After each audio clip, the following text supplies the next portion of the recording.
Okay, so super informal, but just step two thoughts from someone very far removed from step two. So here we go. So this is the first thing that I felt like everybody always told me about. And I was like, get out of here. That's not like, everybody knows that, but I still feel like it's true. So using MS3 year effectively, you can and can't do it. Like you can use it effectively, and or you could just kind of like go through the motions, which is either way is fine. I mean, I've seen people do both, but I think that I think the most you can do probably like in the middle of your rotations is just focus on doing well on the shelf exams. I thought that when people told me that, I was like, I mean, obviously, but what is that going to do? Like everybody's trying to do well on the shelf exams. How does that apply? So here I am purporting the same thing that I used to get mad at people for, but I think that doing well on the shelf exams or doing the best that you can is probably the best way to prepare in the moment. And then when you review, you'll be surprised at how much stuff you remember if you went hard. Like for the exams that you went harder for, you'll remember that stuff better than the stuff, the rotations you were like, I'm not going to really try for. I noticed that at least.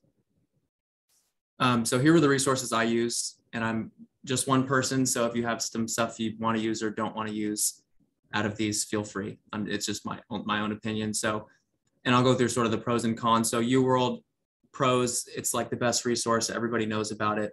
Cons, there aren't really any cons. Amboss, I think also is super underrated. So pros, I think are the library is super underrated.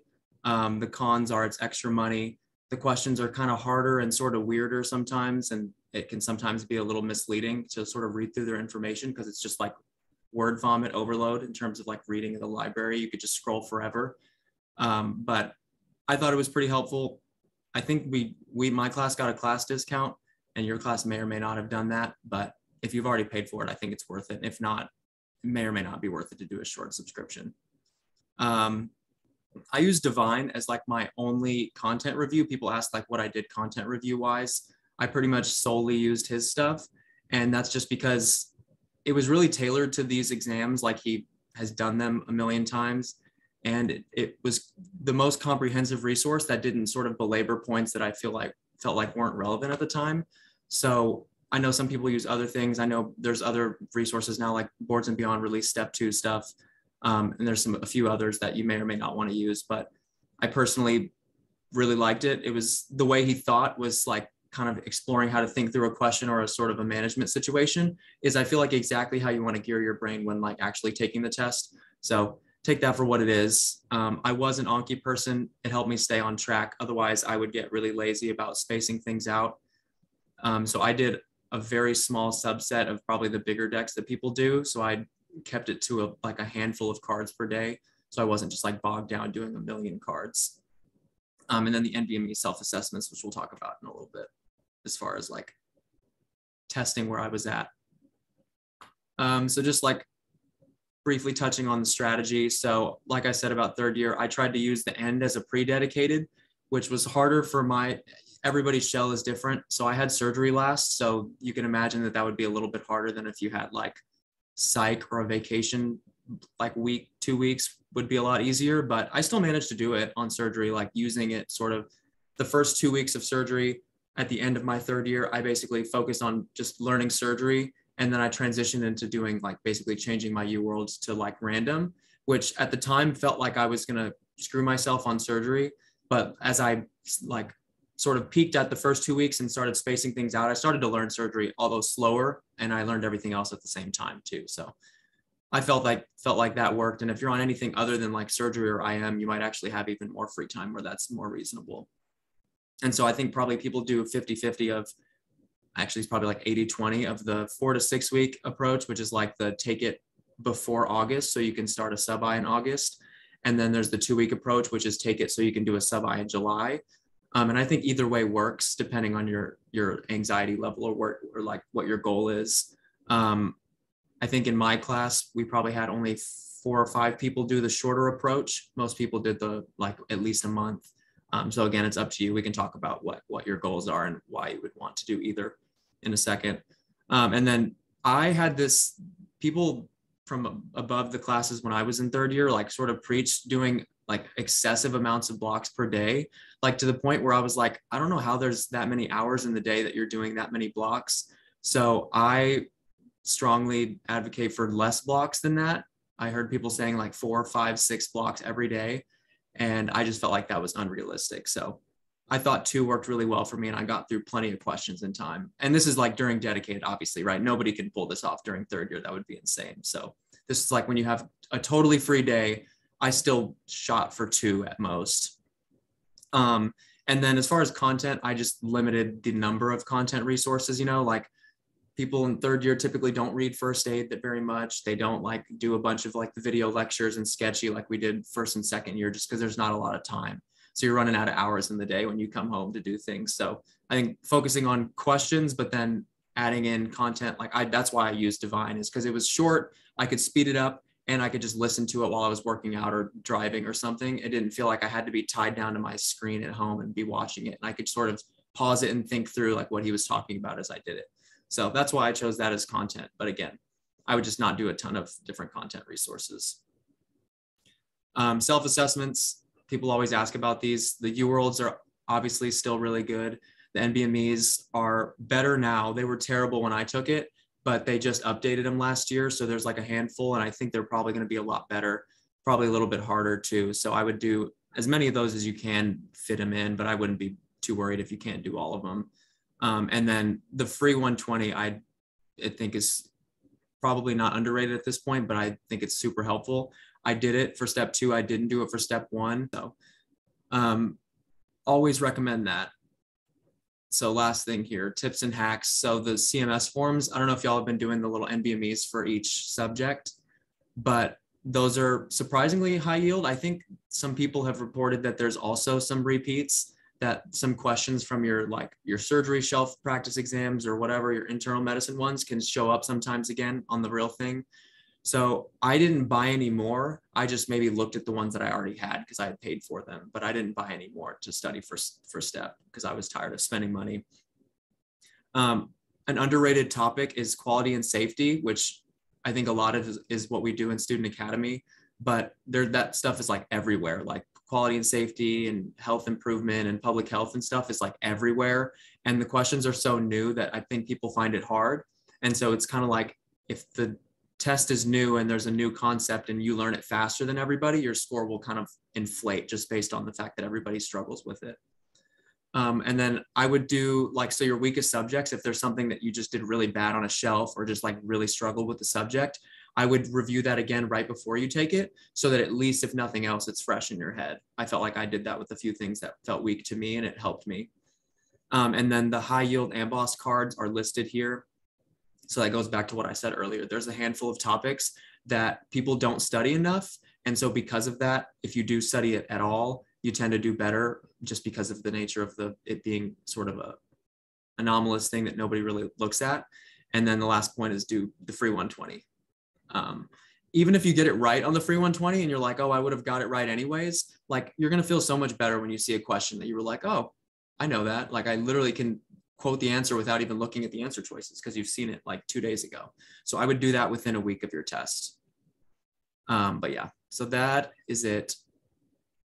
And so that is all I have. And you guys can just ask away if you have any questions, or if you're tired of questions after Student Academy, I get that too. I could still just ramble about something.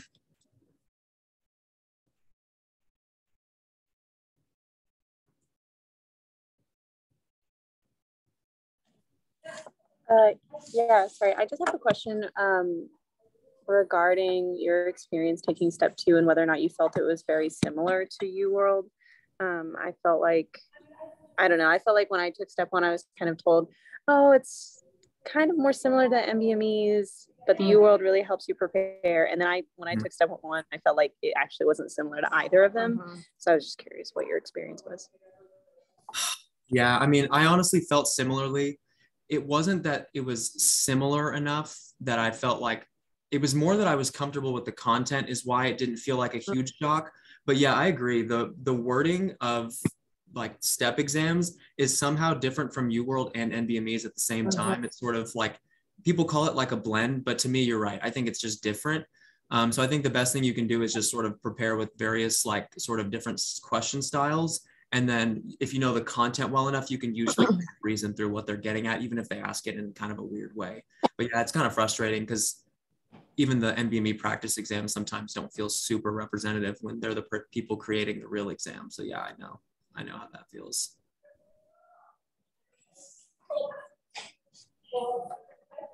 Good question though. Other questions? Anybody disagree with resources or want to use a different resource or something? Any advice on, like, I'm going to end on OB. Any advice? And my test date is July 15th. Is there anything I should be doing? Should I try the same method of like trying to get through OB-GYN or? That's hard. And OB-GYN and I guess surgery was kind of like this too. It's one of those things that, I mean, I guess you'll have had a family, but it's one of those things that you have to balance the like learning that specialty during the rotation and trying to do other review for the whole thing. So once I would say just treat it like a normal rotation. And if you ever get to the point that you're like, I know OB now, or like, I feel okay with this and I'm sort of plateauing, then you could start adding in some other stuff at that point. But okay. Yeah, it can be kind of hard because OB is so different than anything else that if you don't learn that first, it'll feel like, I keep struggling on OB, but I'm trying to do review surgery and IM.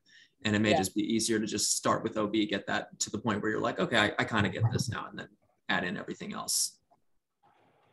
Okay, thank you. Mm-hmm.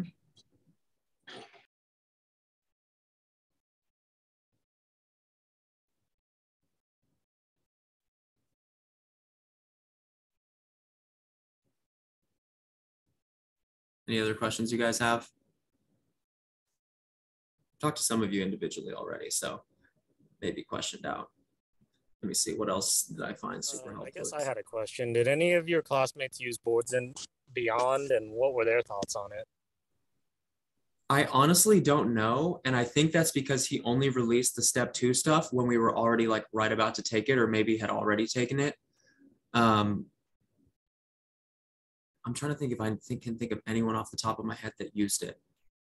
No, I can't. I imagine it would probably be as similar. I think I might have like seen it once, like a couple of the videos, but I never really used it. I imagine it would be probably how people feel about it for step 1.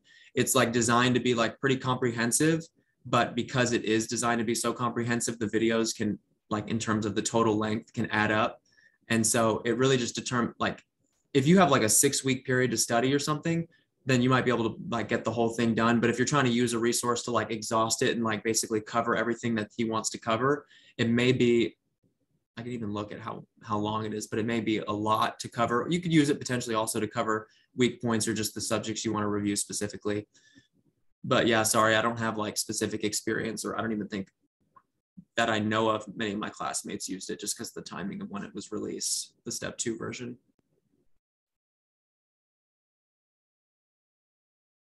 I liked it for step 1 though. I thought it was good.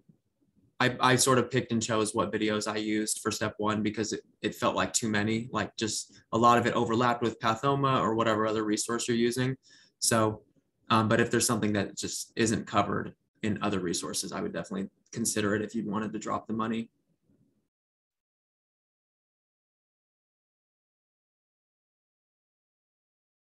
Yeah, I can't emphasize enough that the new topics that the stuff we cover in student academies, quality, safety, public health, abstracts. There were a couple abstract questions that I just felt like were really challenging, especially when you're taking the entire test and it's like a million blocks. And then on the 6th block of 7 or 8, you see an abstract that's like the length of 2 pages, and you're like trying to read through that many pages, and your brain is just like fogged and you're trying to get through that. So that's partially a stamina thing, but if you're more comfortable with those abstract style questions, you won't have to read quite as closely. You can kind of skim and kind of highlight the important things. But if you haven't done enough of those, which I think the question banks are doing a good job of putting those in the question banks now. But I remember that was pretty new when we took it, and I felt pretty good about abstracts. But then when I was in the middle of my like whatever 200th question, the abstracts felt different than it did when I was fresh.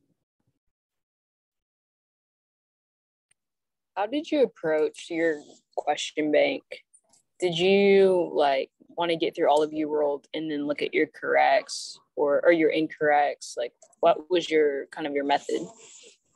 Yeah, I think a lot of people do it that way. My strategy was go through the questions, and as I got them wrong and was reviewing them, I knew I wouldn't keep up with them if I went to tried to go back and look at them. So I just made a little quick card on the fact that I missed. And so I didn't make those, like, I didn't copy a paragraph over. I didn't make it super long, just like super quick, short, and like I could get through it in a handful of seconds. And in a couple of weeks, I'd be like, okay, I know that now, that sort of thing. So that's my strategy for that. But I think you kind of hit the same sort of strategy if you review your incorrects. I know a handful of people that do it that way. I think as long as you're reviewing your mistakes and trying not to make them again, whatever strategy works for you will probably work. That was just my sort of quick way. I felt like making cards also sort of made me continually review it, rather than seeing it once and be like, I'm going to go look at my incorrects one more time. I would instead be able to see it whatever 2-3 times before I took my exam. That's kind of nice, because if you missed it, theoretically you didn't know it as well as the other things. And so if you see it 3 more times, maybe fix the problem a little bit better. Yeah, good question though.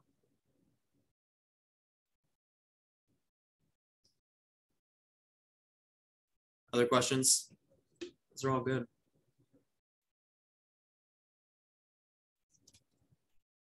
Let's see. The newer NBMEs, I think, will have questions that are more representative than when I took it. NBMEs that like this, so I'm talking about the practice exams, the new ones, usually they try and update them when the questions are out of date. And so they're doing that to try and give you a better hand at dealing with what the new stuff is going to look like. So like, I know I've seen a few things about like, is step 1 tested? And I'm sure the new NBMEs reflect how much of step 1 like related knowledge is on the new exam, that sort of thing. Yeah, and I felt like also the question banks are also sort of targeting that step 1 content is going to be on there now. And so they're like, I know that sometimes during the shelf exams and like when you're studying for those types of exams, it's very clinically focused and there's not a lot of step 1 type of material. But I know UWorld has like a split where they do like shelf related stuff and then step 2 sort of stuff. And the step 2 stuff is like that combining knowledge from systems and adding step 1 content. I think, and they're much more challenging questions. I think those are designed for like what you want to see like before you take the actual step 2. I definitely did notice a difference in what I was expecting to see in terms of step 1 content on step 2. And I took it obviously almost a full year ago now. And so if I started to see that change, I know that change is probably still happening now. So